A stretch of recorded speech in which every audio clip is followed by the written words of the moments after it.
सबसे पहले सीखेंगे सारणी किसे कहते हैं, सारणी के अंतर्गत किस प्रकार के क्वेश्चंस आपके आते हैं और सारणी के जो क्वेश्चंस आते हैं उसके फार्मूले क्या होते हैं और किस तरह से हम इसको हल करते हैं। आइए हम इसको अच्छे तरीके से समझते हैं। तो फर्स्ट ऑफ ऑल बच्चों हम ये समझेंगे कि सारणी क्या है। तो बच्चों यहाँ पे देखो, तो यहाँ पे लिखा है कि प्रत्येक वर्ग अवयव ए, यानी कि अगर कोई अवयव ए से दिया गया है तो उसमें ए आई जे एन इंटू एन, मतलब कि अगर कोई अवयव है और उसका जो क्रम है उसमें n पंक्तियां तथा n स्तंभों के संगत एक संख्या का अस्तित्व होता है जिसे अवयव ए का सारणी कहते हैं।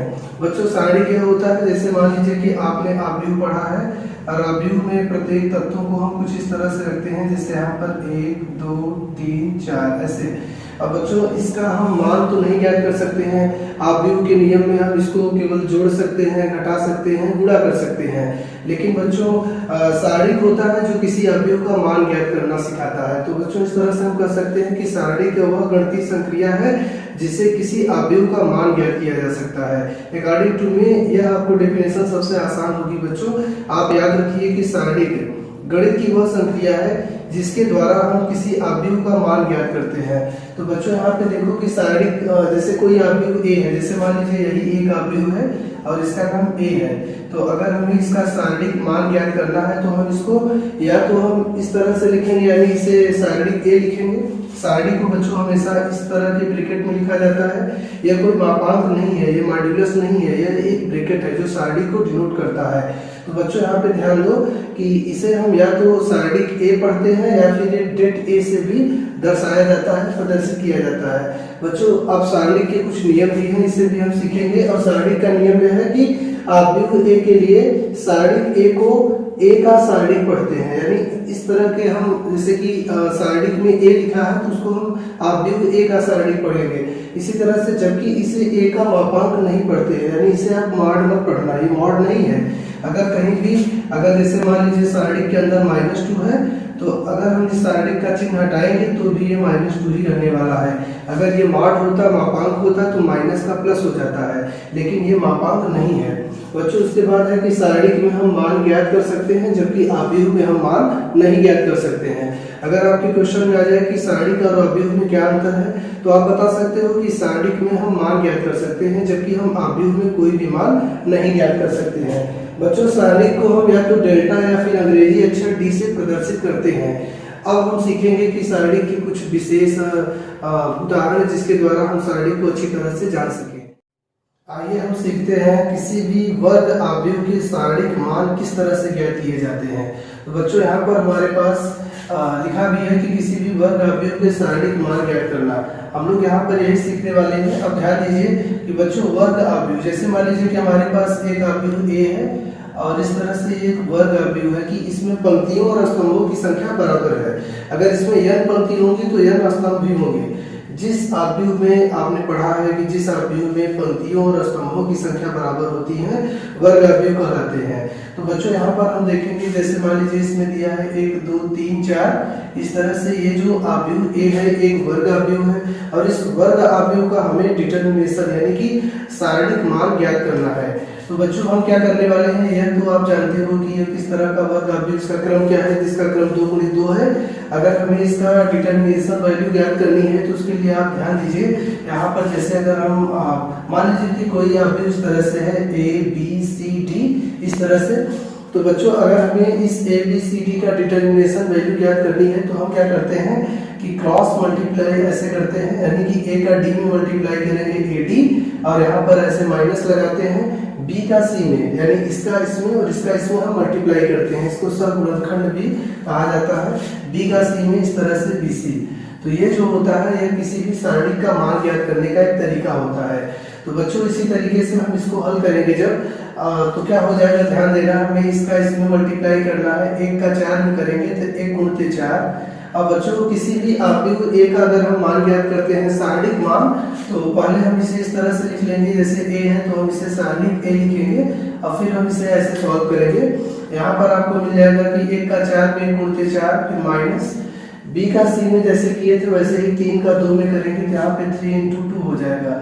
और इस तरह से बच्चों जब इसे हम हल करेंगे तो 4 × 4 -3 गुना 6। इस तरह से अगर हम 4 में 6 को घटाएंगे तो हमें -2 प्राप्त होगा, और ये जो -2 है इस अवयव का सारणिक मान आया है।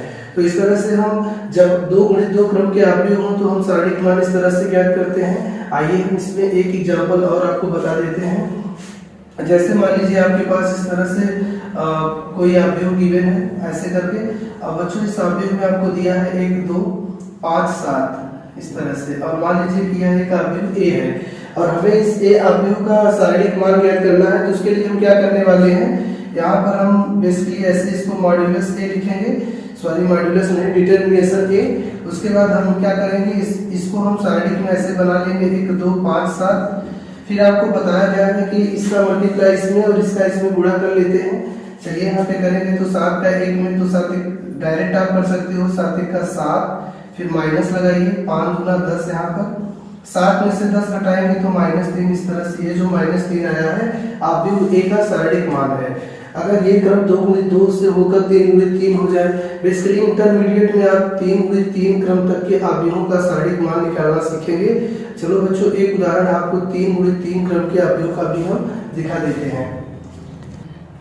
देखिए यहाँ पर ये 3 गुणित 3 क्रम का एक अवयव है और इस 3 गुणित 3 क्रम के अवयव का हमें सारणिक मान ज्ञात करना है।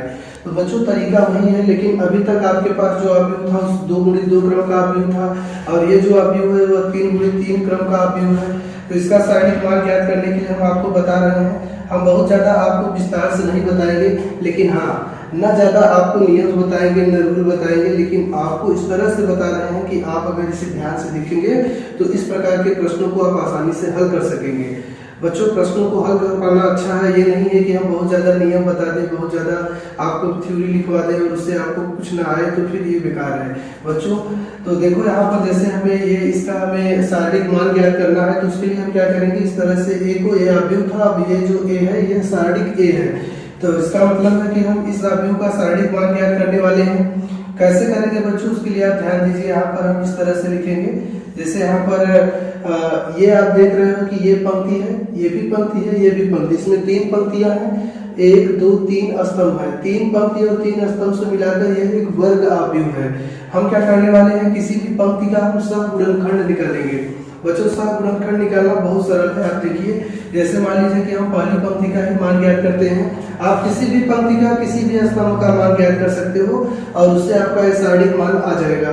तो चलिए हम पहले इसी को लेकर बता देते हैं। जैसे मान लीजिए यहाँ पर 1 है, तो सर्वप्रथम हम 1 लिखेंगे, यहाँ पर इस तरह से 1 लिख लेंगे, फिर हम यहाँ गुणा का ऐसे चिन्ह लगाएंगे। इसी तरह से 3 गुणित 3 के क्रम की तरह कोई भी नंबर यहाँ पर कोई भी संख्या लिखी हो सकती है, लेकिन तरीका यही रहेगा। आप तरीके पर ध्यान दीजिए, मेथड पे ध्यान दीजिए।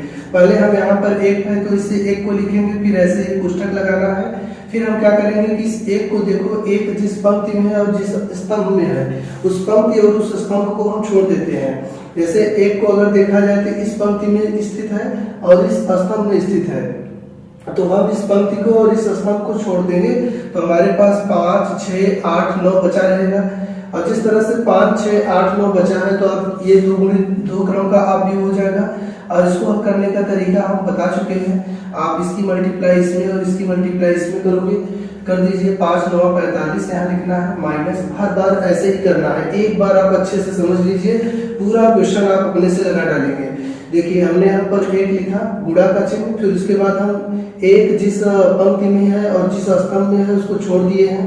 फिर 5 का 9 में 5 9 45, 8 का 6 में 8 6 कितना होता है 48, इस तरह से लिखेंगे। फिर उसके बाद हमें क्या करना है, अब हम 1 का कर चुके हैं, अब हमें 2 का इसी तरह से करना है।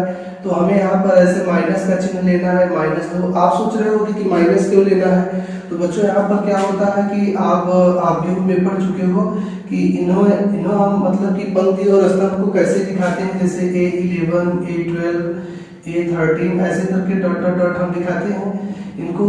A11 का मतलब है पहली पंक्ति और पहला स्तंभ, इसका मतलब है कि पहली पंक्ति का दूसरा स्तंभ। 1 3 का मतलब है पहली पंक्ति है ये, और 1 2 3 तीसरा स्तंभ है।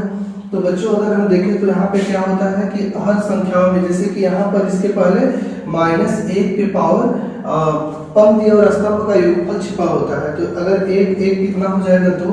अगर हम इसकी बात करें तो ये 11 का तत्व है और इसमें एक और एक मिलाकर इसकी स्क्वायर हो जाएगा, -1 का स्क्वायर +1 आएगा, इसलिए इसके पहले प्लस का साइन छिपा हुआ है। अब यहाँ पे माइनस क्यों आ गया, क्योंकि ये इस वाले क्रम का है, यानी A12 के क्रम का है। अगर A12 में अगर हम इसको देखें तो -1 की घात अगर हम 2 और 1 मिलाएंगे तो 3 हो जाएगा।